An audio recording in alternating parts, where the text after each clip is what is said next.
Okay, a little sound check. I would like to welcome you all to the Institute for Future Studies and this book launch of the book Power, Policy and Profit. We are very happy to host this event here at the Institute for Future Studies since it aligns very nicely with one of the major research themes at the Institute about democracy for the 21st century. And the Institute, as you probably are all aware of, is an independent research institute that does a research on future-related issues in the broad sense. We will organize this session in the following way, that the two editors, Adrienne Sörbom and Christina Garsten, will first present an overview of the book. One of the other chapter authors, Tyllström, who is also working here at the Institute, will then do a presentation, and then there will be two comments by Liv Friis and by me. And then there will be opportunities for the rest of the audience to ask questions. I should also mention that there are two fire escapes here. One out through that door, up the little stair and then out, or you can use that one and then out into the stairwell. I'm very happy to see that so many people have joined us on a late Friday afternoon, and with this I think I will simply pass the word to the editors. Thank you, Stefan.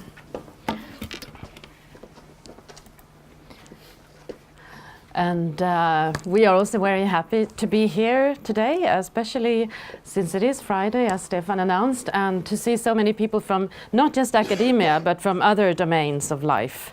That's very good.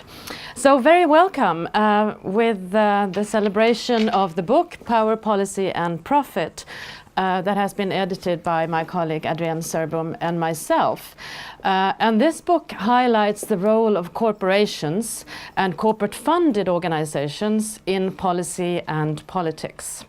Its main goal is to throw light on the increasing influence of corporations in the public sphere at large. To look at the many ways in which corporations can exert power on nation-state agencies and politics, and the varying and often innovative kinds of resources and strategies that they use. And when we say politics, we mean politics in the broad sense, meaning attempts to influence society, the way we organize our societies at large, and not just the representative form of politics. We illustrate this, the role of corporations in politics, by case studies, often ethnographically conducted, qualitative in nature, from across the world and in different domains. So corporate engagement in the political sphere is by no means a new phenomenon. It's as old as the notion of corporation, as we all know. Throughout history, corporations have tried to have a say in politics and to shape nation-state politics in the direction of their interests. And how they have done this varies across time and in different cultural and socio-political contexts. But what is new, we argue, is the expansion of corporate power. The growth of resources, vast resources that corporations have at their disposal, and not least the push of globalization in driving corporate interests in politics and governance overall.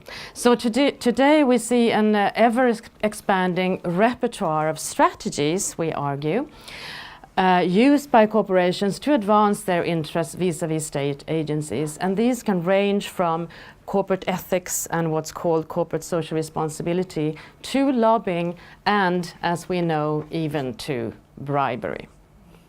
Now, when we open our newspapers in the morning and when we look at our news feeds in general, we see examples of this every day.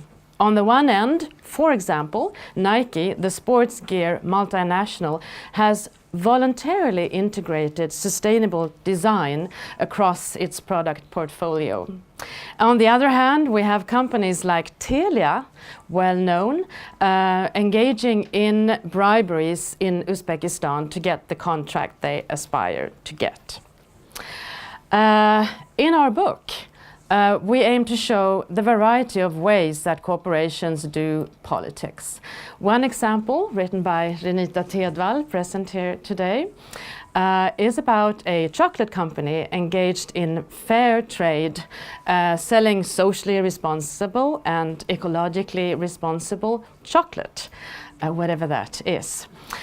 We also have a chapter on pension funds, written by Annette Nyqvist, who is unfortunately not here today, wanting to invest for a better and more just world. We also look at how corporate-funded organizations such as think tanks function as funnels or channels through which corporations and wealthy individuals can direct their resources to have an impact on policy and political decision-making.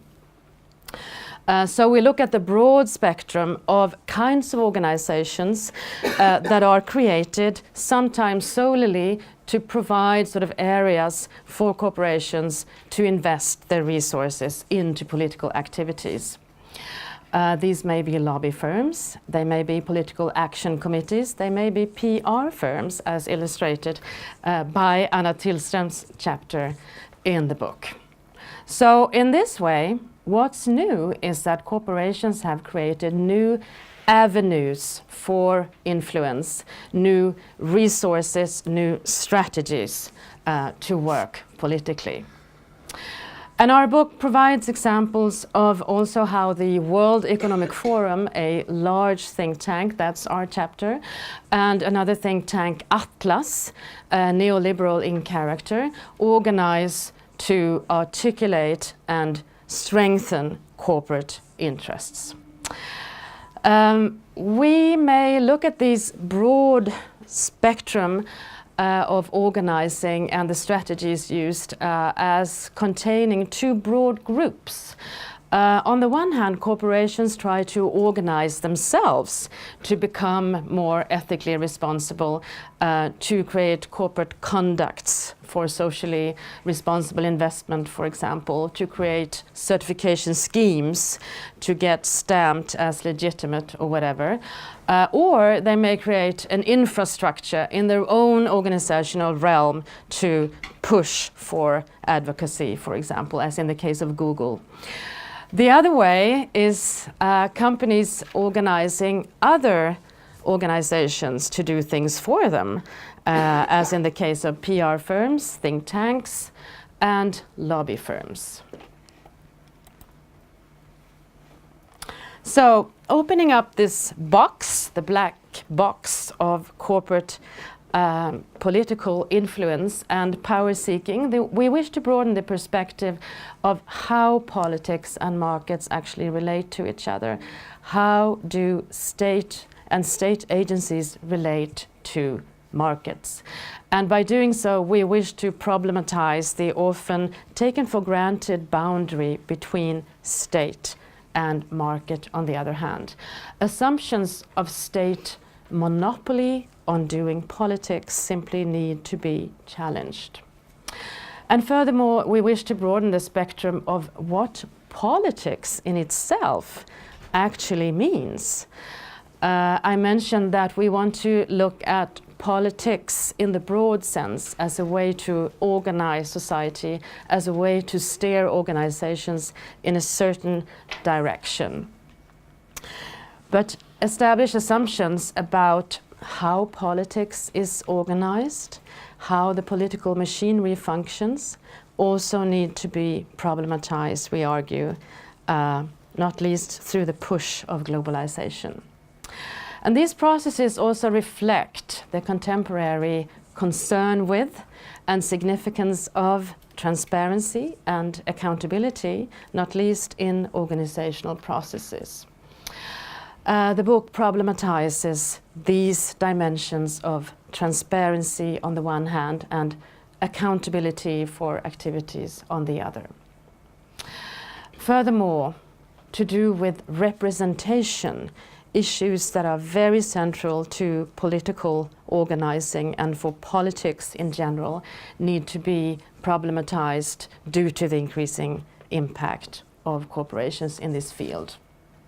What happens to representation when corporate interests intervene into politics? One way, we argue, in which this can be sort of problematized and reflecting on is by using the metaphor of bricolage.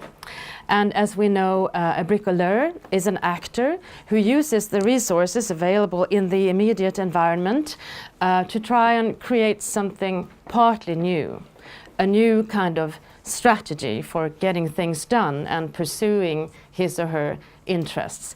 And in this particular context, it suggests that corporations or corporate funded organizations may use resources in partly new ways, such as money, knowledge, personal connections, in partly new ways to get their message across. This metaphor, then, we suggest, bricolage, can actually help us in unpacking the black box of corporate power and influence on the political scene. And with these words, I'm going to pass it over to my colleague Adrienne, who will speak about our chapter. Yes, thank you, Christina. So, in our own chapter in this book, we present and analyze World Economic Forum, which we believe to be a prime and good example of the issues of representation, transparency, and accountability. The World Economic Forum is a Swiss foundation, and it's funded by the world's 1,000 largest corporations. Perhaps mostly known, the World Economic Forum is perhaps mostly known for its annual meeting in Davos. It's held in the last week every January in Davos. And we have been studying this organization, Christina and I together, for a number of years. Foremost by doing interviews and observing at some of the many events that the forum holds around the world and around the year, but also by interviewing at the headquarters in Geneva. And in this particular chapter in this book, we analyze the relationship between the forum and its 1,000 corporate funders. In and by itself, the forum does not have a nation-state-based mandate to pursue global politics. It is, as I said, a Swiss foundation that is mandated by corporations, which sort of precludes the nation-state-based mandate. It has succeeded, in spite of this, in becoming a global corporate actor, orchestrating, we say, a global political discourse. It has succeeded in becoming this actor by involving high-up corporate and political leaders into what has become a very prestigious club, one could say. And it has secured this position by constructing itself as the place to be for anyone, for any actor interested in being involved in the global sphere. As one of our informants, whose corporation has been funding one of the 1,000 funders of the World Economic Forum, so he says that if you are not here, you do not exist. So that is the position the World Economic Forum has been able to create for itself. And one way of achieving or constructing this exclusive character, the place to be, is by the forum constantly refers to its funders and its participants, the guests invited to the events, as the best of brains. invited because of their brilliance, not because of being male, pale, or educated in Oxford or at Harvard. But this exclusive character is also constructed by firmly closing the events and the organization as such for prying eyes. So this picture, it's of the barbed wire surrounding the conference center in Davos. But the forum closes itself for prying eyes, for example, from reporters or from researchers. To be sure, the forum itself, it describes itself as highly transparent. And if you follow the forum on the web, there is an overwhelming number of activities to follow. But what you have to remember is that all these images, they are highly edited. Partly, of course, because the forum decides what pictures to put there, but also because the pictures, for example, from Davos or the films, they will show only a minor part of what actually goes on in Davos. And in our interviews with forum staff, they describe themselves or itself as a shy organization, not in need of media attention. So the forum draws upon media attention, for example, for the Davos event, in the interest of showing off, showing to the people that they really want to invite that they are important. But other than that, it has little interest in actually displaying its activities. What is important to the forum is not to be seen in the media, but to be a safe space for its participants.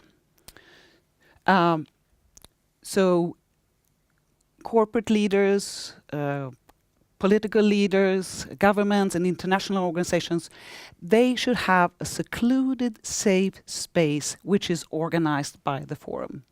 It must be safe, not only, of course, from terrorist attacks or activists, but also safe from journalists or researchers. But it's also a safe space in the sense that what is said in the forum shall remain in the forum.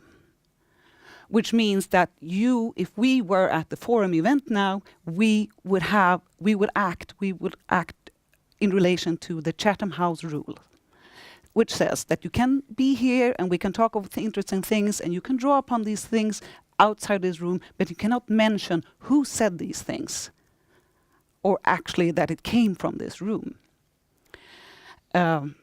So when Stefan Löfven, for example, goes to Davos in January, we will not know what he will be talking of.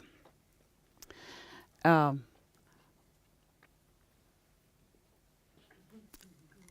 what is the role of corporations in all of this? We argue that it's less than one would expect it to be. You can't say really that corporations govern the forum. It would be more accurate to say that they make good use of each other. Because the corporations, they're not particularly interested in what the forum does. They come to Davos, for example, to do business. That's their prime interest in that. Moreover, they're not part of the governing. There is no governing board of the forum which has a true representation from the corporations. So there are no formal ways for the corporations to actually complain or tell the forum that we don't like this. You have to change. That is not the way the forum is organized. The forum, on the other hand, it of course makes good use of the funding from the corporations, but the forum has its own will. it has its own interest in being this actor in the global global sphere. And this interest is not always the same as the interest of these 1,000 corporations. So there is a constant buzz of who will be the funders. Should you be in or should you be out? And there is also an interest from the forum to sort of educate the corporations. Somewhat jokingly, one could say that it actually is the forum that sort of educates its corporations. One should not overstate this. Of course, there is a strong relationship between them. But I think the most accurate way of describing this is that they make good use of each other. And this, all in all, it does not resolve the questions of transparency, representation, and accountability. But our hope and suggestion by the book is draw upon our research and the others' research to further discussions on this topic, because it's becoming more and more necessary to talk about. Anna, with this word, I'll leave the floor to you.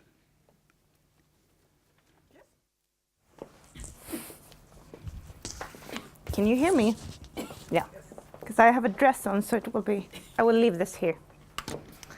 Okay. So I'm going to talk about my chapter, which is chapter 4, I believe, in this book.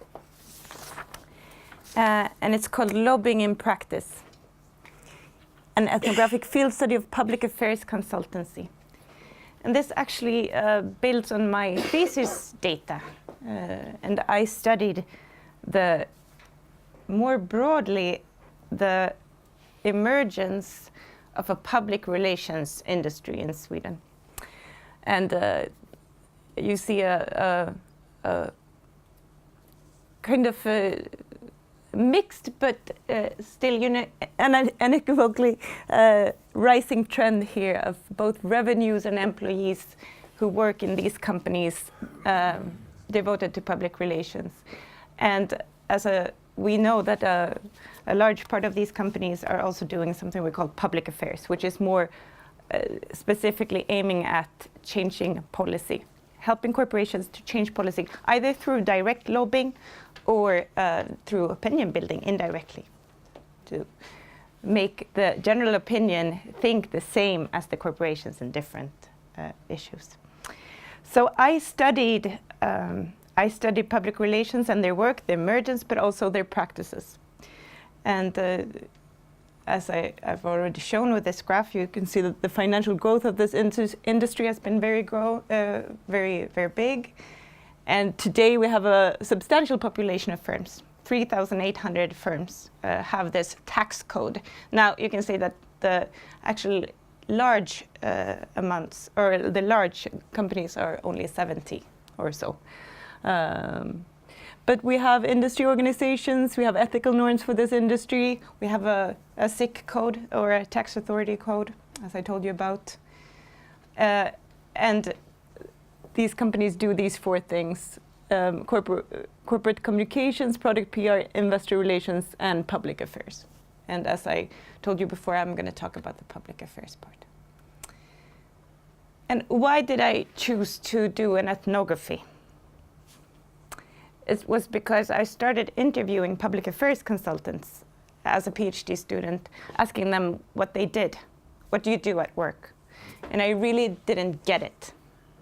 They told me things like we're selling talk, we're doing the brief, we're the cunning blighters, we're the devil's advocate. I really couldn't subtract like the essence or the practices of their actual work. Why I convinced my supervisor that I should go in the field and do ethnographic studies, actually shadowing and be with consultants when they worked on behalf of companies. This was not an easy thing to do. They were kind of against this, but I was nagging and said I really need this, and then finally they let me do it. So this data that I'm presenting to you is from the Politicians Week in Almedalen. And I understand that there are very different knowledges here in the audience about what Almedalen is. Some of you might be there, have been there like 5 or 10 times already. And some of you come from other places and don't know where it is. So I'm going to explain it as if you were from Mars or the US or something. Okay, so this is so this is actually a week. I know for Americans this sounds really crazy, but I'm actually going to say what this is. It's a week each year. It started with being a speech, a one-day speech in 1968, instigated by the then Prime Minister Olof Palme, who had a summer house at Gotland, an island in the Baltic Sea, and he didn't want to leave his summer house. So he made media come to him, and he delivered his summer speech. And this grew over the years. And in 2001, there were 52 events organized by mainly parties, political parties that have one day each during this week, roughly. And there were 5,000 visitors. What's happened in the past 15 years is something similar to the World Economic Forum. It has boomed. So this year we had 4,062 events and 40,000 unique visitors to this tiny medieval town of Visby during 1 week. And there are universities going there are politicians going there, civil society organizations going there, and there are corporations going there. And everything is completely open, or not everything, we will talk about that. But most seminars, these events that I mentioned here, are completely open to attendance. And you can see the Minister of Finance walking around with kids and husband, or it's a very low-key event in many ways. It's the largest political event in Sweden, counted to number of participants, and it's also known as a political office party or kickoff. This is a main event in many ways, and there are activities far into the nights and the schedules, reaching far into informal activities as well. And it's a mecca, of course, for these public affair agencies. And I would say all large full-service firms in Sweden that have a public affairs offering also have an Almedalen package, where they offer a set of services to their corporate clients of different sizes.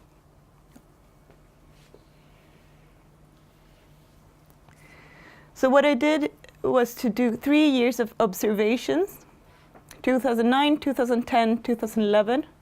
And I followed consultants from a small PR consultancy, or a public affairs consultancy, really. And I call it in the chapter Strat PR. It has 12 employees at this time, and it is mostly geared towards these political affairs. And I got access through a mix of personal contacts and persistence, which I think is a direct copy of the work methods of these people too. So we'll come back to that. I followed. Part of what I did was to actually do like an internship as a junior consultant, but I also shadowed a senior consultant as he went about town to work for his clients. And these are examples of client projects that this firm worked for during these 3 years. So Swedish traveling exhibitions, Riksutställningar, American Express, Intel, Nordic Film Institute, the State Delegation of Technology, something called TCOM, and also on the lobbying part here, with the direct lobbying, booking meetings with specific politicians, was a combat helicopter manufacturer, and ST1, which is a fuel company, energy company, doing some lobbying to get tax waivers for a specific kind of fuel. And the PR agency itself had parties and mingles. And I will bring you a case. I did more extensive data, but I will walk you through this specific case, this biofuel case, just to give you a flavor of what I saw happening. Of course, this is my interpretation. So ST1 was a Nordic oil company who was getting into Sweden for the first time. They just bought a network of gas stations. And they were pro-ethanol and biodiesel. And ethanol, as you know, is a fuel that some say is more environmentally efficient. Other people say it's less environmentally efficient than normal diesel and gas. Biodiesel is a new type of diesel that is extracted from this pine tree oil. And the goal, explicit goal for this lobbying endeavor was a tax waiver for ethanol cars, or rather to keep it, because there had been a tax waiver, and there was a fear of this being taken away. And they also wanted to overall enhance and change the reputation of ethanol, which they thought this company and the PR agency working for them was undeservedly bad. So what they did first was to go to what I call stakeholder seminars. So they sat down probably the weeks before and just marked all the seminars in the calendar. There's a big public calendar with all these 4,000 events to see which seminars they would send out their employees to. And of course, they wanted to know who their friends were and who their enemies were. And quickly, during, this was I think in 2011, the last year I was there was this clear picture crystallizing after a few days that nobody wanted to talk about ethanol at all. They wanted to talk about diesel, and that there was actually this war, the diesel war was ongoing informally between biodiesel, this what I call the pine tree oil, and the Eurodiesel, which was the common one already sold. And the Eurodiesel did not want any tax waivers on this kind of biodiesel. And Statoil and the government parties at the time, the Conservative Alliance and the transport sector, was pro-Eurodiesel. And then there was the opposition parties at that time and some civil society organizations who were pro-biodiesels, and then there were PREEM. And ST1, of course, was in this camp, but they were not really in the war yet. And I thought I'll describe 3 different situations that I encountered that I think are kind of describes the epitome of this way of working, this public affairs way of working. The first one is what I call a good person. And this was something that was very prevalent in my data, that this consultancy was all the time talking about good persons. We need to find good persons. And what is a good person? A good person is somebody who looks a lot less biased than yourself, but has a lot of credibility. So they would send me even out on seminars asking me to look for good persons. And we were at a seminar organized by the Western Chamber of Commerce, some organization, and there were people talking up front about biodiesel and ethanol, and I was sitting beside the senior consultant in the audience, much like you're sitting here, pretty much exactly, except for we were in a tent in the Visby harbor, and it was raining in the middle of the day. And this person who stood up, there was a Q&A session, and she was just given the mic, and she started talking. It's like, why are you so unfair to ethanol? It's not true, this thing that... And she came with a lot of facts. And what I saw the senior consultant taking his phone up, I mean, it wasn't even a minute. and just like writing well spoken and like scrolling in his phone in his contact list and sending off a text. He even put a question mark instead of an exclamation mark in the end. That's how rushed he was. So well spoken question mark. And then as soon as it finished, he rushed to the entrance and stood outside the tent in the rain. And I was, of course, with him. And then this woman came out, and he was like, in a heartbeat, he was like, just, "Hi, do you recognize me? We used to share an office 7 years ago when you came out of politics." So she turned out to be the former Minister of Agriculture. I think I could just place her. And he was like, "Oh, yeah, do you know who I am?" And she was like, "Yeah, I recognize you, but I don't have your phone number. I got the text, but, you know," and he was like, "Did you get the text?" Of course. So that was the kind of introduction thing. And she was the Minister of Agriculture and had been and she worked in the forest industry in different corporational and their boards. And so she was a good person. She was she had all the characteristics of a good person. So she said, like, "I'd be happy to do something with you. Can you email me?" That's a good outcome in Almedalen. Can you email me? So the second situation was green car owners, which is this kind of maybe somebody's here. Oh. Gröna bilister, yeah. It's a weird kind of corporate, not weird, but it sounds like a member association, but I'm not sure they have many members actually. It's just, I'm a member. Yeah, are you? And it was started by WWF and the Swedish Society of Nature Conservation. Oh, good, because I was like trying to see who started it, but they had actually a debate in a ship, on a ship, and where they had invited car producers and also municipalities, I think, talking together. And the car producers there were very upset because they said like that, you know, they put these tax waivers for ethanol, and we thought that we could develop this new engine. And we developed this new engine, and now they're threatening to take it away. What should we do? We put so much into research now. So they were exactly in the same line as ST1, but they were not connected. And green car owners and Gröna bilister had also a lot of facts that this client did not have.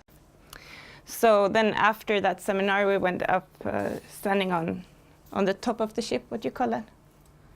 Deck, on the deck. Yeah, and this senior consultant was like, maybe I should get in contact with them, maybe not. I don't know. Maybe I can. I don't know. So there, he actually chose not to approach, but he definitely saw that there was already an organization towards the cause that he wanted to work for. The third situation is what I call the Preem woman and the Statoil coffee wagon. It's the last day of this week, and he goes to I think that one of the last seminars, and I'm with him, and he sees the CEO is the communications manager for Preem. The company has actually started a biodiesel refinery. And as soon as the seminar is over and the panel is over, he does the same thing. He sits outside and waits for her. And he waits for her, and then she comes, and then he goes up again and he said, "Oh, hi, I'm representing ST1. I really like your argument." And she said, "Oh, they got somebody on lobbying. About time." She said, "It's about time that they get on this issue." And then he started talking, "Are you a chemical engineer by any chance?" "Oh, I'm a chemical engineer too, by training. I never worked as one. And then I was a journalist, and and then now I'm doing this." And she said, "Yeah, sure, let's talk." So I think from Gröna Bilister and the Green Corner owners, that debate, he actually identified this woman as a good person. And he tracked her down in the seminar. And while waiting for her to come out of the tent, we were looking at the enemy's message, the Statoil coffee wagon was standing just nearby. And this is just to give you non-Swedes a feel of the kind of argument and activities that is very prevalent in Almedalen. It's this big electronic truck, so no fuels at all of the fossil kind. And you have this kind of message printed on the side of it. And it says, this, because it gives you energy to modernize the diesel tax. Did you know that the diesel tax is being revised? Make sure your party votes for a competition neutral and fair tax.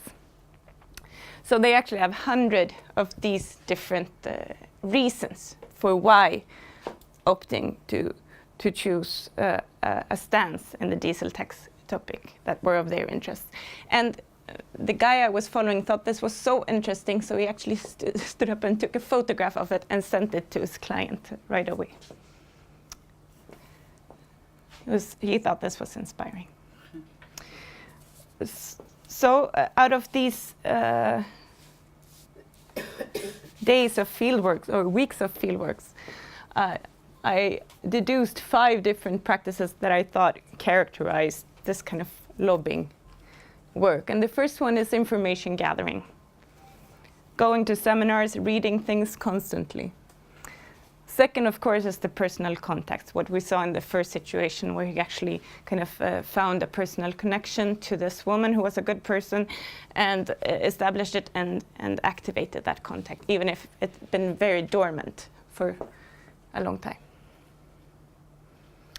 Third is visibility management. And this is something that was very central, and I think it was even very central to your case in the World Economic Forum.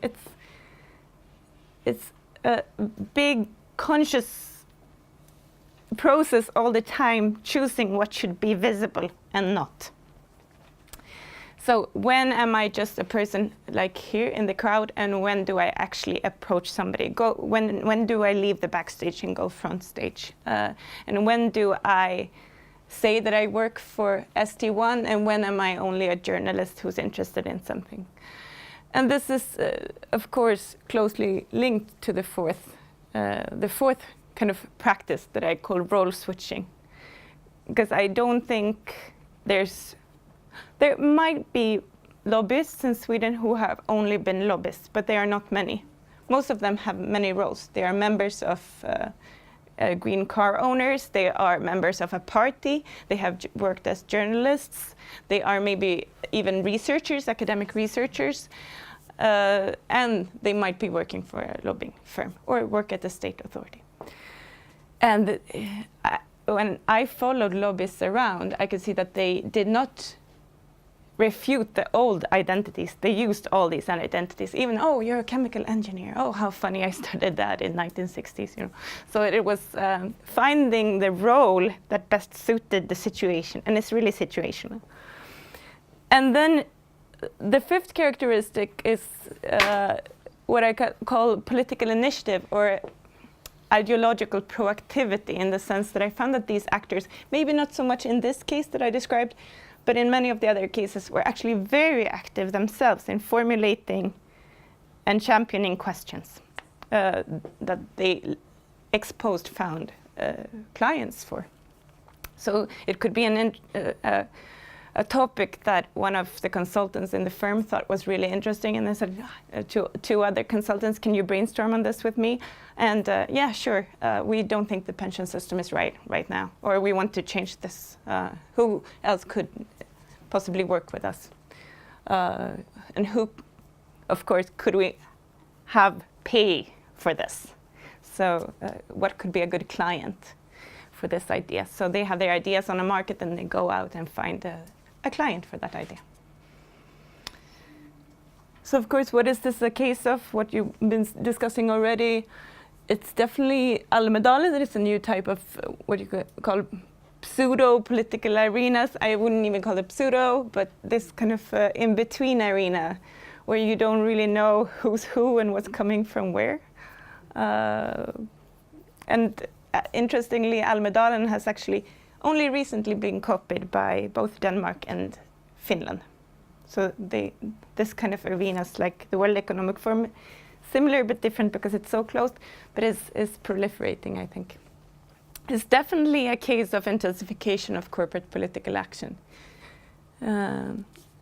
Also the mediatization of politics in a more indirect way, because what many of these consultants do is also to media train their clients. And many of them go also back into politics, especially during time of campaign, and bring with them a heightened awareness of media. And of course, there are other more ideas to be discussed, and this could be a case of. But yeah, this was pretty much all I got. Hi everyone, my name is Liv Friis. I'm currently a consultant. I've been a PR consultant a few years ago. I've been a doctoral student and researcher, and I've been an executive in the Stockholm County Council, so where I've worked at a small unit that do strategic analysis and works with things like the public-private partnership at Karolinska. So I think I have some kind of connection to all these things that are active in your book, and so I was very happy to read it. And I think I thought a lot about this in my dissertation, which was about how an business interest organization used its own members, the organizations, in communicating. So it's about the same theme that you've been sort of looking into in this book. And what I find most interesting is that the different chapters in this book illustrates some ideas about how lobbying goes about. You talk about you want to identify the mechanics behind this, and Anna gave one example.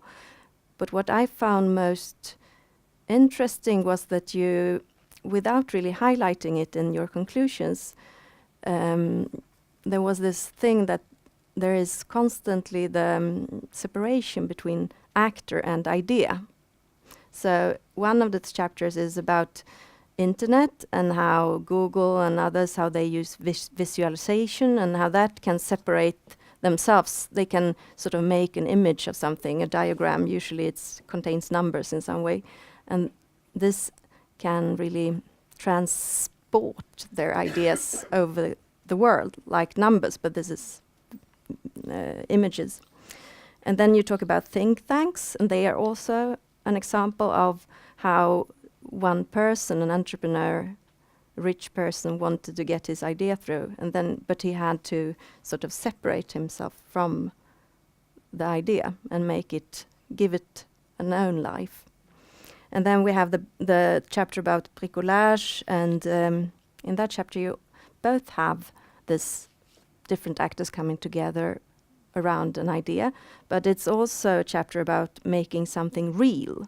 And when it is real, then people can believe in it. Before they couldn't.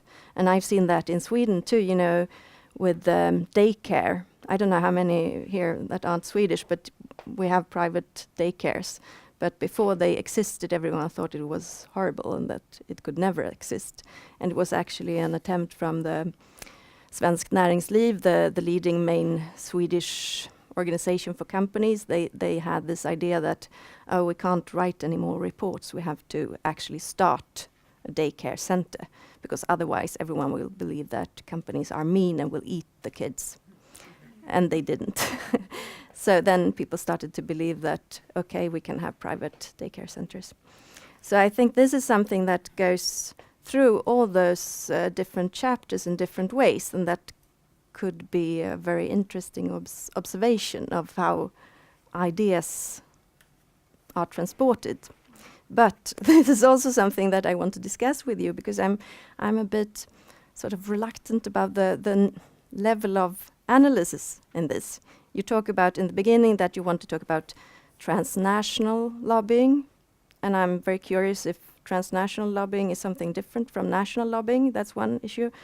And the other thing is that you start in juxtaposing to the idea that organization and state and market, that this isn't really there, that you can sort of see something different, or that you can understand something about companies and market.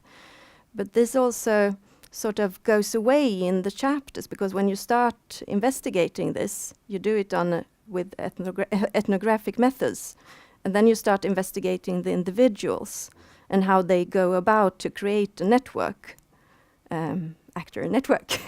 Yeah, and I think that this is both an interesting way to go about it, to understand how lobbying, how this happens, but it's not a good method of understanding how organizations go about it, because it makes me think of whether organizations exists at all. I mean, in a way, organizations are just an idea being legalized. An organization is a legal contract, but then within the organization there are people who enact and try to create the organization in their daily life. But if you look at each and every one of the individuals, they have their connections. They are like the lobbyist that Anna encountered. Everyone in an organization, if we take healthcare, which I've been active in, or then you have the doctors, and the doctors in Karolinska, they are researchers, they are doctors, and they are managers. That's 3 different roles and 3 different loyalties. And you can see that, I guess, in any situation, that you have you're part of a family, you're part of an organization, another organization, so I think that partly, if you want to see the difference between an organization and the market and the state, then it just goes away when you go down on the bottom. And I can also sort of wonder whether this, I mean, I get what you say, that there is a market, there are companies, they try to influence their environment. It's not strange on a superficial level, I'm all with you. But still, I wonder whether it's not a little bit ahistorical. I mean, I'm a business studies person, so I shouldn't say this, because this is what we do all the time. But still, I mean, you're saying that companies didn't influence politics or didn't be part of markets. But if we go back and we look at companies like Hudson's Bay Company, British East India Company, what were they? They were actually ruling. They had the legal power in, parts of Canada and in India. So I think that's extremely interesting, because then you have sort of the British ruler giving the mandate to a company. In one case, aktiebolag, and in the other, handelsbolag. I don't know those words in English. But anyway, companies. And they had the complete power to legislation and punish people and do everything in those countries. And then we have another example, King Leopold, Belgian king, and he was the king he had his own private company in Congo, which was then taken back by the Belgian, it wasn't his all the time. So I'm just a bit sort of reluctant to this idea that perhaps we have had a situation now in many years when companies are sort of separated, and perhaps it's also because we in Sweden have this separation between religion and state. So we have the idea that state, religion, politics are different. But if you I talked yesterday to my Spanish friend, and she talked very fast, and it's not my area of speciality, but she explained to me how I think it was the vice president, how she had deep connections to the Franco. She was the daughter or something of some Francoist, the party that actually lost in the Civil War.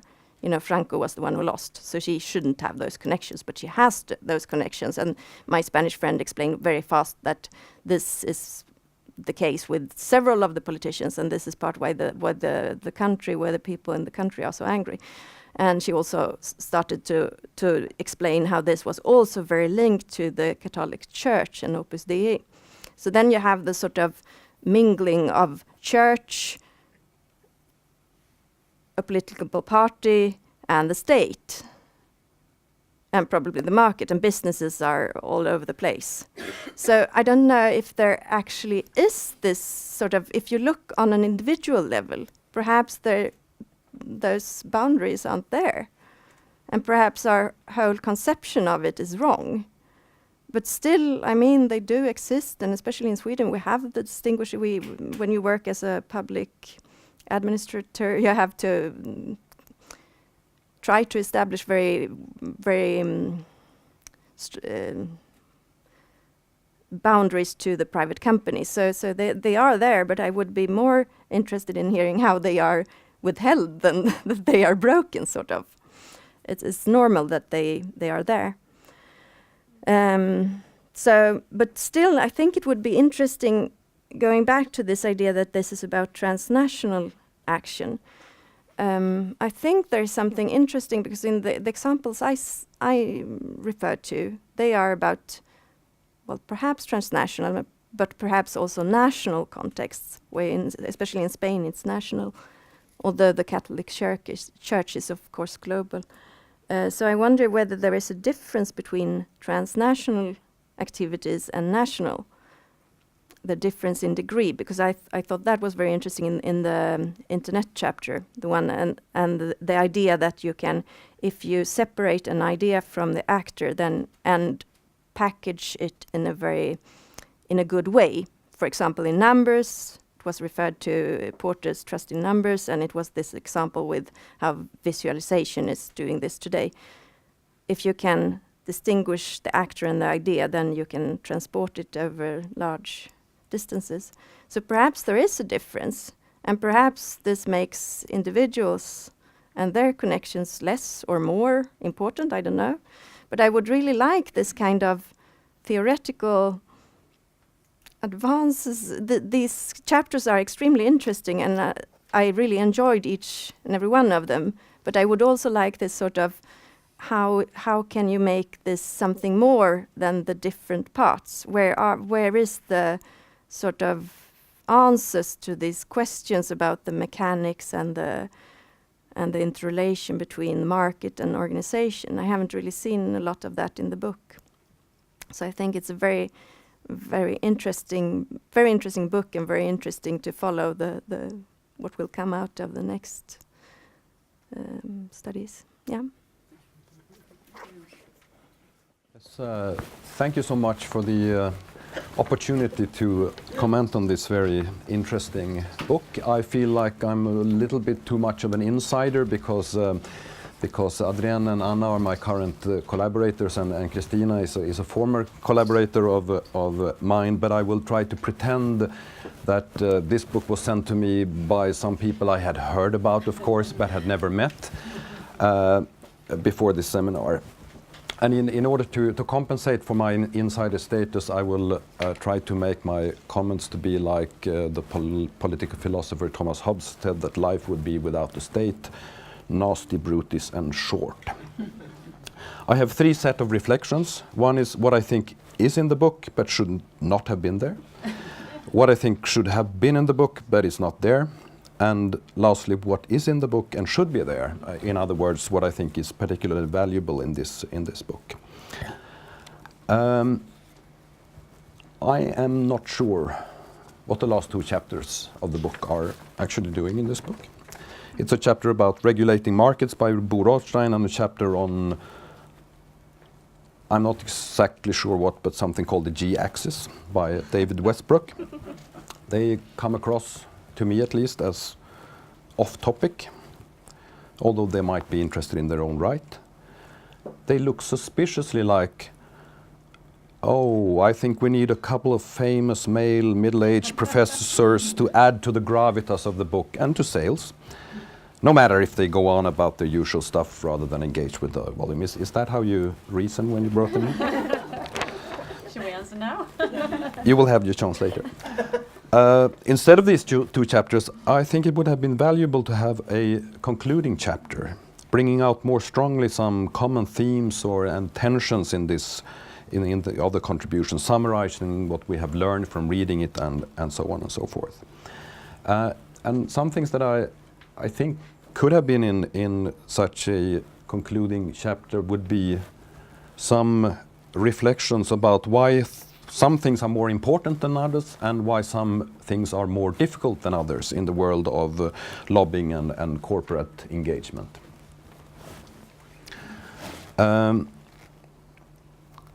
Some markets are more important than others.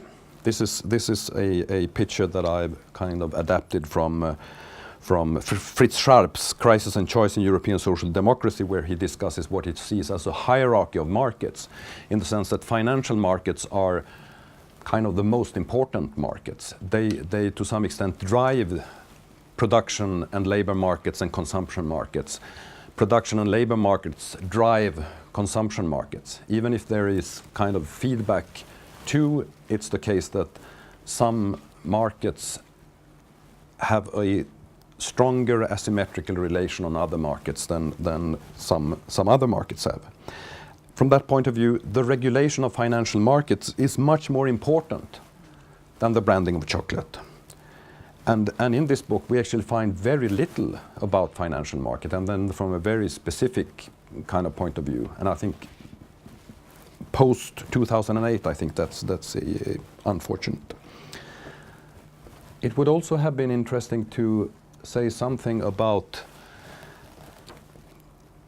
why some things are more difficult than others in the world of lobbying, and that the lobbying terrain differs.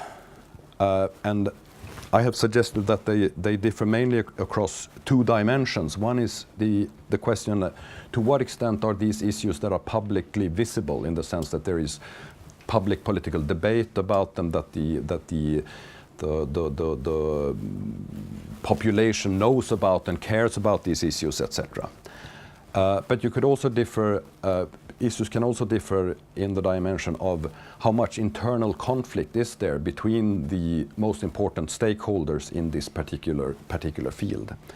And then I would suggest, for example, that Anna's chapter from this volume is down here somewhere, where you actually have kind of not all that much public visibility, but you have strong internal conflicts among the stakeholders.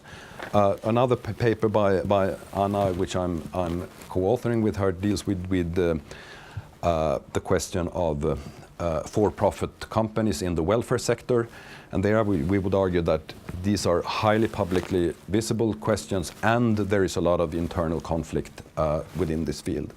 You could perhaps think of regulation of banks these days as being quite visible, but in terms of the kind of internal conflict, you don't have all that much of that, and some issues that are kind of with little visibility and little conflicts are things dealing with industry standards, credentialing, licensing, all these kind of things. And what is argued in the literature is that lobbying is most easy down in this corner, and it's harder over here, because once the public knows about stuff, then politicians will care very much about public opinion, and it becomes much harder to lobby.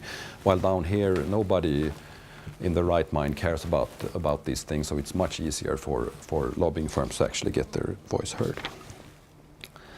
To close then with what I find particularly valuable in this book, the first thing I think is the anthropological take on it, a focus on how things actually play out on the ground. And I just as an aside, I think there is an interesting, when you compare the Swedish chapters and the French chapters, or the French authored chapters, they differ in the sense that the Swedes typically start with saying, I was there, I saw it happening. While the French say something like, here is a problematique that has been deeply misunderstood so far, but now you will understand it. But I think this focus on being present, talking to people, finding out what is really going on in different settings is really valuable. Because I think social science sometimes becomes so overburdened with concepts and procedures, so that the real action by real actors becomes obscured. And this rarely happens in this book, and I think that is a fine thing. The second thing I find very valuable is, has already been touched upon, and that is the kind of expansive notion of the political that we find in this book.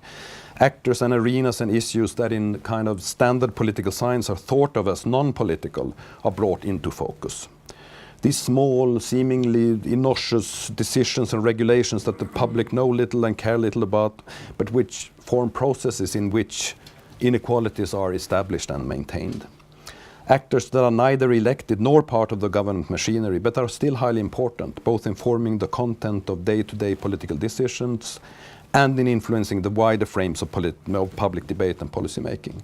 Corporations, policy professionals, lobbying firms, think tanks, flexible power elites, associations and networks based in common interests or understandings are all important political actors that come into view as soon as we widen the political frame of analysis beyond the electoral and legislative arenas.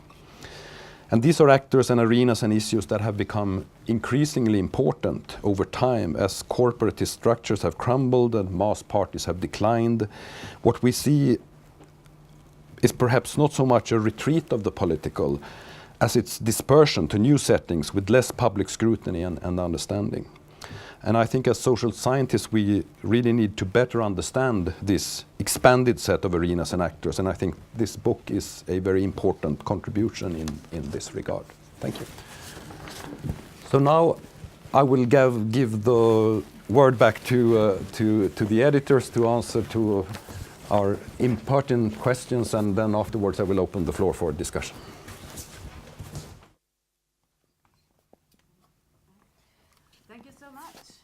Stefan, Liv, for your comments. This was very insightful, and it's always interesting to see what we actually have been writing sort of after the book is out there, because you tend to want to forget about it. So that was very valuable. You also brought up a few issues and questions that we'd like to address briefly, and thank you, Anna, for your illustrative example. Very nice. First, I would like to address the transnational national domain that you mentioned, which is, of course, an important note. We believe that the infrastructure of the national is quite different from the transnational in terms of doing politics. And this is illustrated, for example, by the fact that we don't have a world government. There is no sort of given arena for politicians to be elected to, where political decisions can be taken at the transnational level. And that makes it very different for think tanks like the World Economic Forum and Atlas, or for corporations as Google to pursue their political interests than it is at the national level. So we do believe there are important differences, although we should refrain from going into too much detail here. But you're right, those could have been spelled out in the concluding chapter that is missing, perhaps. I also want to comment on your notion of the book drawing on the conventional ideas of a sharp distinction between state and market. I believe we do not depart from that notion, but we actually do depart from a problematization and blurring of these kinds of boundaries, and we want to show how these can differ in different contexts and also over time that they change. It's not a new phenomenon at all, as stated already in the beginning, but it's actually very old as the notion of cooperation itself, but the scope of these kinds of practices, the resources at the disposal of corporate actors are much sort of vaster nowadays than they used to be. So that's different, we believe. Perhaps the boundaries are more difficult to uphold now than they used to be. That's an interesting question. And the two last chapters, Stefan, I would confess to agreeing. We would. And the response to your question is that, as in this field, personal ties matter. And the book is partly and largely a result of an ongoing network collaboration between the authors in the book and ourselves, also extending outwards. And here we can also confess to having to had worked really hard with these two particular authors to align themselves sufficiently to the overall aim of the book, which can be discussed. But their contributions, especially the one by Rothstein, is highly illustrative of the larger, broader context in which we discuss these phenomena. And I'll leave it over to Adrienne to take on some other issues. So I just had a comment also on the Rothstein chapter, which I think actually brings into like the boundaries of where politics actually ends and bribes come into play, which is sort of where I would say then it definitely ends and becomes something different. Probably a crime in most places and not politics or political crimes then. But so I personally see that chapter as very valuable. I wanted to comment on your question, Liv, on that when you do ethnography, you sort of seem to lose sight of the organizational aspects. And I think that's true because you tend to follow people, but it also is, I think it's illustrative of could we see this again? Oops. It's illustrative of the field also, some of it at least. Let's see if we can have the World Economic Forum picture up. Well, there it is. No, it is there. Let's see. This picture I think is kind of illustrative because you see so Gordon Brown, he's from UK, and there you have Barak from Israel, but they're not presented here as representatives of the countries where they come from. They are individuals. So it's part of sort of the sphere or the arena they are constructing, that they're not supposed to represent anything else other than themselves. So it's sort of, but of course the forum is an organization. So it's a sort of a contradiction in the arena that they construct. That they want it presented as individual, but it is like an organization. That's the tension between them two. And I think you can see these in many of the chapters. So that's also why, of course, the ethnography is so important to sort of highlight this and show the bricolage as it turns out. So did we have anything else that we should...